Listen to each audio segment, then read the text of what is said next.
kami dari kelompok 2, saya Noviana, Saya Nur Laila. saya Cinta Putri. Saya dari SMA. Saya Muhammad Bintang. Kami akan menyampaikan materi mengenai sistem dan pengaruh kondisi perekonomian terhadap bisnis. Berikut penjelasan dari kami.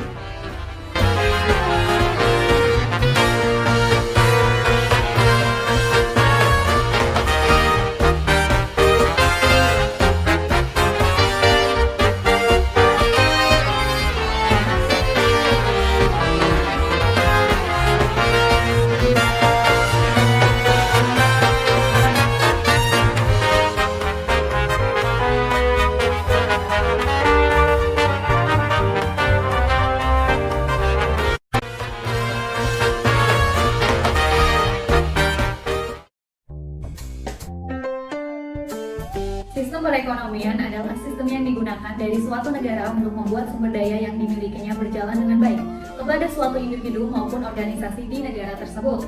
Perbedaan yang terdapat antara sebuah sistem ekonomi dan sistem ekonomi lainnya adalah bagaimana cara sistem itu mengatur faktor-faktor produksinya. Dalam beberapa sistem, seorang individu boleh memiliki semua faktor produksi. Sementara, dalam sistem lainnya, semua faktor tersebut dipegang oleh pemerintah. Perbedaan mendasar antara sebuah sistem ekonomi yang satu dengan sistem ekonomi lainnya adalah bagaimana cara sistem itu mengatur faktor produksinya dalam beberapa sistem. A. Pengertian sistem.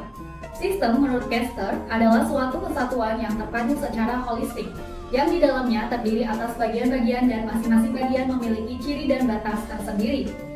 Suatu sistem pada dasarnya adalah organisasi besar yang menjalin berbagai subjek atau objek serta perangkat kelembagaan dalam suatu tatanan tertentu. Subjek atau objek pembentuk sebuah sistem dapat berupa orang-orang atau masyarakat. Untuk suatu sistem sosial atau sistem kemasyarakatan dalam berupa makhluk-makhluk hidup dan benda alam.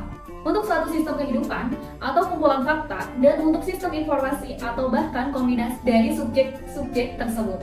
Perangkat kelembagaan dimaksud meliputi lembaga atau wadah tempat subjek atau objek itu berhubungan, cara kerja dan mekanisme yang menjalin hubungan subjek atau objek tadi, serta kaidah atau norma yang mengatur hubungan subjek atau objek tersebut agar serasi. Kaidah atau norma yang dimaksud bisa berupa aturan atau peraturan, baik yang tertulis maupun tidak tertulis, untuk suatu sistem yang menjalin hubungan antar manusia. Contohnya, aturan-aturan dalam suatu sistem kekerabatan. Secara teoritis, pengertian sistem ekonomi dapat dikatakan sebagai keseluruhan lembaga-lembaga ekonomi yang dilaksanakan atau dipergunakan oleh suatu bangsa atau negara dalam mencapai cita-cita yang telah ditetapkan. Pengertian lembaga atau institusi ekonomi adalah suatu pedoman atau kaidah yang digunakan seseorang atau masyarakat dalam melakukan kegiatan-kegiatan ekonomi untuk memenuhi kebutuhannya. Kegiatan ekonomi adalah kegiatan yang berkaitan dengan usaha atau bisnis, dengan pasar, transaksi jual beli, dan pembayaran dengan uang. Pengertian ekonomi secara lembaga yaitu produk hukum tertulis, seperti KOP MPR, undang-undang, peraturan pemerintah, peraturan daerah, ARD atau ART, suatu organisasi, dan lain-lain. Selanjutnya ada sistem ekonomi. Persoalan-persoalan ekonomi pada hakikatnya adalah masalah transformasi atau pengembangan alat-alat sumber pemenuhan kebutuhan yang merupakan faktor-faktor produksi, yaitu tenaga kerja, modal, sumber daya alam, dan keterampilan atau skill menjadi barang dan jasa. Sistem ekonomi merupakan cabang ilmu ekonomi yang membahas persoalan pengambilan keputusan dalam tata susunan organisasi.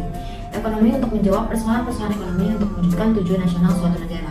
Menurut Dumairis 1996, sistem ekonomi adalah suatu sistem yang mengatur serta menjalin hubungan ekonomi antar manusia dengan seperangkat kelembagaan dalam suatu tatanan kehidupan. Selanjutnya, dikatakan pula bahwa suatu sistem ekonomi tidaklah harus berdiri sendiri, tetapi berkaitan dengan falsafah, pandangan, dan pola hidup masyarakat tempatnya bekerja. Sistem ekonomi sesungguhnya merupakan salah satu unsur dalam suatu supra sistem kehidupan masyarakat, yang merupakan bagian dari kesatuan ideologi kehidupan masyarakat di suatu negara. Pada negara-negara yang berideologi politik liberalisme, dengan rejim pemerintahan yang demokratis, pada umumnya menganut ideologi ekonomi kapitalisme dengan pengolahan ekonomi yang berdasarkan pada mekanisme pasar. Negara-negara tersebut, penyelenggaraan kenegaraannya cenderung bersifat etatis dengan struktur birokrasi yang sentralistis. Sistem ekonomi suatu negara dikatakan bersifat khas sehingga dibedakan dari sistem ekonomi yang berlaku atau diterapkan di negara lain. Yang pertama, sistem memiliki sumber daya atau faktor-faktor produksi. Yang kedua, keluasan masyarakat untuk saling berkompetisi satu sama lain dan untuk menerima imbalan atas prestasi kerjanya. Yang ketiga, ada peranan pemerintah dalam mengatur, mengarahkan, dan merencanakan kehidupan bisnis dan perekonomian pada umumnya.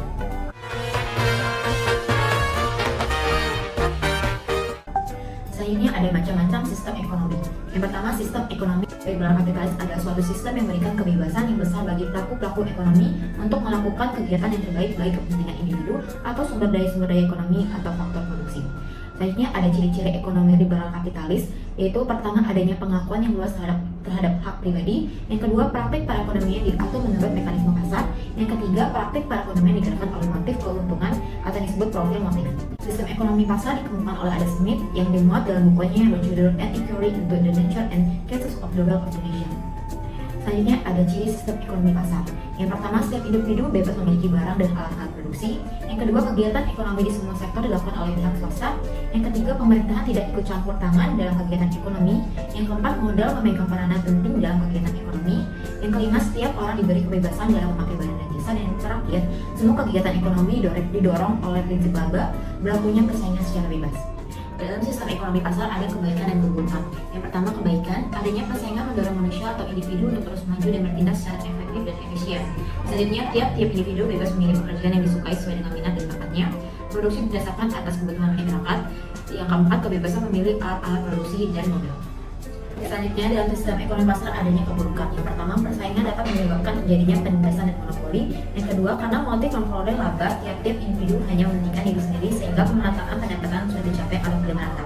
Yang ketiga, sulit menghindarkan naik turunnya kehidupan ekonomi sehingga krisis ekonomi lebih mungkin sering terjadi. Dan yang terakhir, timbulnya dampak di pasar. Sistem ekonomi sosial komunistik. Dalam sistem ekonomi sosial komunistik adalah kebalikannya, di mana sumber daya ekonomi atau faktor produksi dikuasai sebagai milik negara. Suatu negara yang menganut sistem ekonomi sosial komunis menekankan pada kebersamaan masyarakat dalam menjalankan dan memajukan perekonomian. Dalam sistem ini, yang menonjol adalah kebersamaan, di mana semua alat produksi adalah milik bersama negara dan didistribusikan untuk kepentingan bersama sesuai dengan kebutuhan masing-masing. Ciri-ciri sistem ekonomi sosial. 1. Lebih mengutamakan kebersamaan.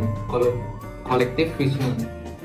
Masyarakat dianggap sebagai satu-satunya kenyataan sosial, sedang individu fiksi belakang.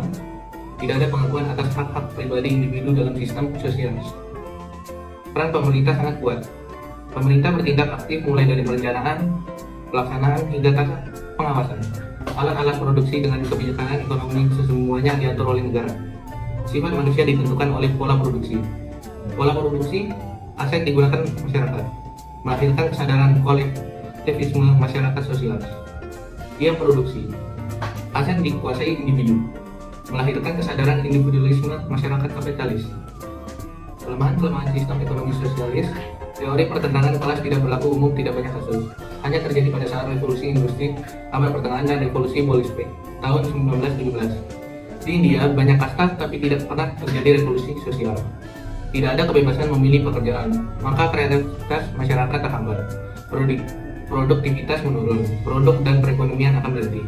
Tidak ada instimasi untuk kerja keras, maka tidak ada dorongan untuk bekerja lebih baik. Prestasi dan produksi menurun, ekonomi mundur.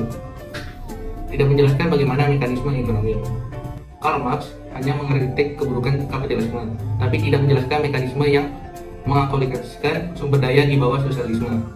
Sistem ekonomi sosial tidak sama dengan sistem ekonomi komunis. Sosialisme merupakan tahap persiapan ke komunisme.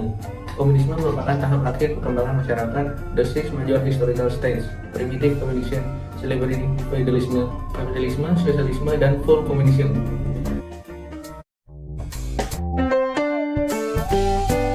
Sistem ekonomi campuran atau mix ekonomi. Di samping kedua ekstrem sistem ekonomi tersebut, terdapat sebuah sistem yang lain yang merupakan atas campuran antara keduanya, dengan berbagai variasi kadar dinasinya, dengan berbagai variasi nama dan oleh istilahnya. Sistem ekonomi campuran pada umumnya diterapkan oleh negara-negara berkembang atau negara-negara dunia ketiga. Beberapa negara di antaranya cukup konsisten dalam meramu sistem ekonomi campuran. dalam arti kadar kapitalisnya selalu lebih tinggi, contohnya negara Filipina, atau bobot sosialismenya lebih besar, contohnya negara India. Namun, banyak pula yang goyah dalam meramu campuran kedua sistem ini, kadang-kadang condong kapitalistik. Pada dasarnya, sistem ekonomi campuran atau sistem ekonomi kerakyatan dengan persaingan terkendali agaknya merupakan sistem ekonomi yang paling cocok untuk mengelola perekonomian di Indonesia. Namun demikian, akhir-akhir ini sistem ekonomi Indonesia semakin condong ke ekonomi liberal dan kapitalis. Hal ini ditandai dengan derasnya modal asing yang masuk ke Indonesia dan banyaknya BUMN dan BUMD yang telah diprivatisasi. Kecenderungan tersebut dipacu derasnya arus globalisasi dan bubarnya sejumlah negara komunis di Eropa Timur yang bersistem ekonomi sosialisme komunistik. 4. Sistem ekonomi Pancasila. Sistem ekonomi Pancasila memiliki 4 ciri yang menonjol, yaitu 1. Yang menguasai hajat hidup orang banyak adalah negara atau pemerintah.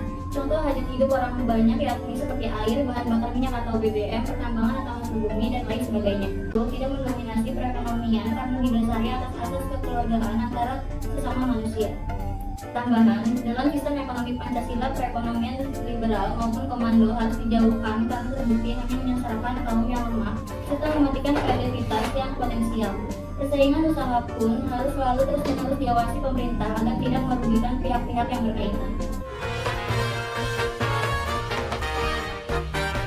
Perkembangan sistem ekonomi Indonesia. Perkembangan pemikiran sistem ekonomi Indonesia. Seperti yang kita ketahui bahwa yang menentukan bentuk suatu sistem ekonomi kecuali dasar falsafah negara yang dijunjung tinggi, maka yang dijadikan kriteria adalah lembaga-lembaga, khususnya lembaga ekonomi yang menjadi perwujudan atau realisasi falsafah tersebut.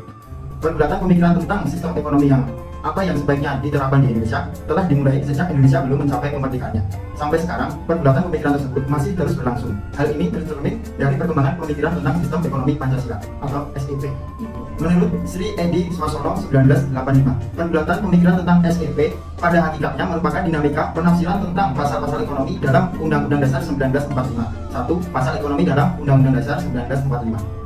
Pasal 33 Undang-Undang Dasar 1945 yang dimaksud dengan cabang-cabang produksi yang menguasai hajat hidup orang banyak adalah barang dan jasa yang vital bagi kehidupan manusia dan tersedia dalam jumlah yang terbatas. Tinjauan terhadap vital tidaknya suatu barang tertentu terus mengalami perubahan sesuai dinamika pertumbuhan ekonomi, peningkatan taraf hidup, dan peningkatan permintaan. Dengan demikian, penafsiran pasal-pasal di ataslah yang banyak mendominasi pemikiran SEP. Pemikiran tentang SEP sudah banyak, namun ada beberapa yang perlu dibahas secara rinci karena mereka merupakan founding father dan juga tokoh-tokoh ekonomi yang ikut mewarnai sistem ekonomi kita. Di antaranya, 2.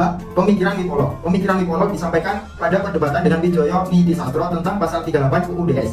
Pasal ini identik dengan pasal 33 UUD 1945, 23 September 1955. Menurut Wipolo, pasal 33 memiliki arti SEP sangat menolak sistem liberal. Karena itu, SEP juga menolak sektor swasta yang merupakan penggerak utama sistem ekonomi liberal kapitalistik.